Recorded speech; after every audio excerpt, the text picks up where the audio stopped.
छोट बच्चा जहन बाजा लगै छै सीताराम कक्का बाबा कक्का सबसँ पहिले कक्का बाजि लेलक तऽ बच्चा बुझि जइयौ ओकर कंठ फुटि गेलै, आवाज फुटि गेलै। सबसँ कक्का जहने शब्द क शब्द जे छै से कंठसँ उच्चारण, तऽ क शब्द जे बच्चाके आबि गेल तऽ ओकर माय बाप निश्चिन्त भए जाइ छै जे हमर बच्चाके कंठ फुटि गेलै, आब हमर बच्चा बजैए।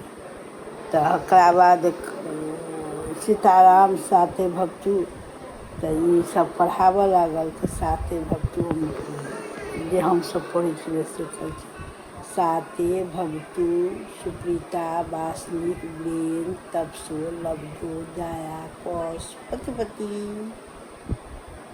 तऽ ई बच्चाके सुबह सुबह पढ़ेबै तऽ बच्चा एकदम बाजऽमे होशगर हैत।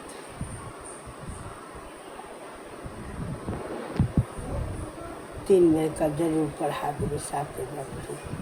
आ पति पतिके अपने बच्चा सब खुश भए जाइ छै, आओर ई आबि जेतै तऽ बच्चा खूब सुन्दर बाजऽ लागत, टन टन बाजत। जय श्री कृष्णा, राधे राधे।